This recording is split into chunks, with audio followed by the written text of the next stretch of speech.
Good morning. My name is Katarina Albuquerque, and I was the first UN Special Rapporteur on the human rights to water and sanitation. It's a great pleasure to talk with you. I'm very sorry not to be able to be with you physically.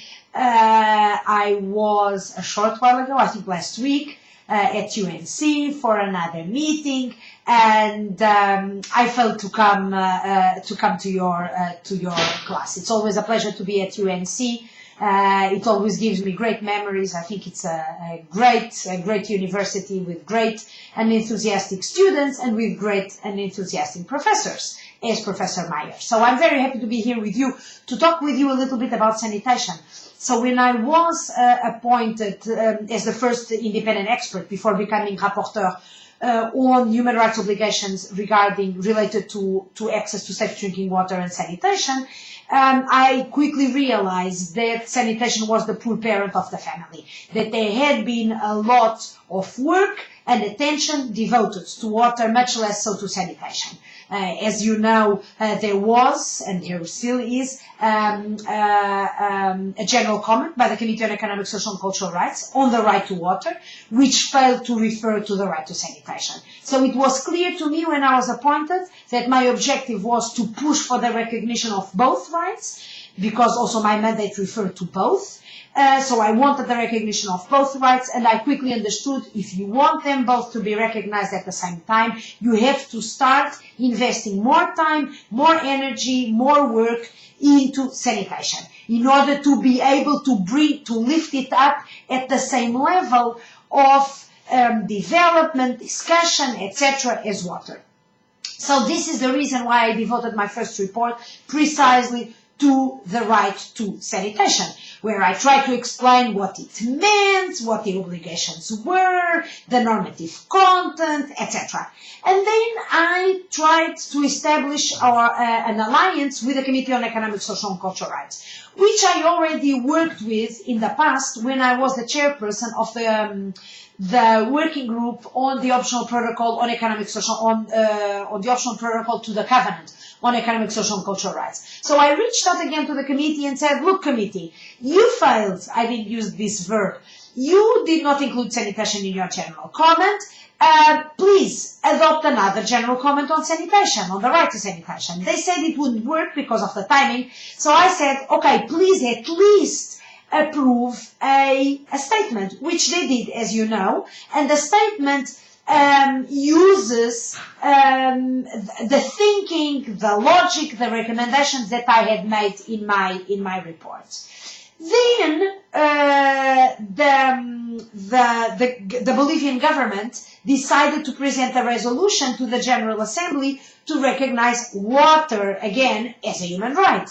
And what did I do? I took a plane, I flew to New York, I met with the ambassador of Bolivia in New York, and I presented him, I gave him a copy of my report on the right to sanitation, explained to him why sanitation was so crucial. I don't have to explain you because you know that, for dignity, for human dignity, for the protection of other rights, like freedom from violence, the right to health, also the right to water, the right to work, etc., women's and girls' rights.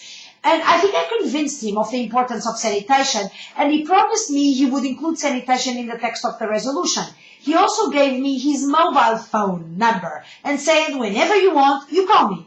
So I did it. I came back home, and every week or every 10 days I would call him and ask him, so is sanitation still in the text? Because I was hearing from other sources that there were governments opposing the inclusion of sanitation. For example, the UK had already recognized water as a human right, but hadn't undergone the same process regarding sanitation. So they were blocking the inclusion of sanitation and were threatening to call for a vote on the resolution if sanitation were to be included in the text. So I would call the ambassador, and the ambassador kept telling me, a promise is a promise, sanitation is still in. And as you know, sanitation was left in the text. The resolution recognized the right to water and sanitation on the 28th of July 2010.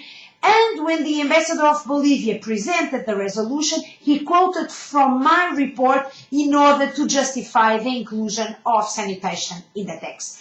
Of course, recognizing the rights is an important step in order to get them realized and implemented. It's only the first step. And I think that looking at sanitation as an autonomous, separate right from the right to water was an important step to give more visibility to sanitation and also to help us combat the stigma and the taboo around sanitation.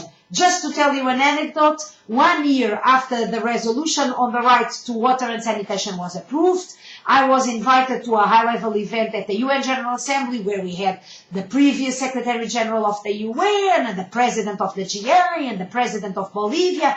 I was asked to speak, and then I came back. I left the podium and I came down to there where the delegates are seated, and then a delegate from Switzerland, he was the deputy permanent representative, he was telling me what happened to the world, where even the UN Secretary General talks about open defecation. Well, what is happening to the world is that we are combating taboos, and we are calling a spade, and making progress in eliminating inequalities, in access to these rights, and making sure that these rights become a reality. And I think that the recognition of these rights in 2010 had a huge influence in making sure not only that the Sustainable Development Goals have a dedicated goal to water and sanitation, but also that water and sanitation are the only human rights explicitly referred to in the 2030 Agenda. Thank you so much for your attention and have a great class.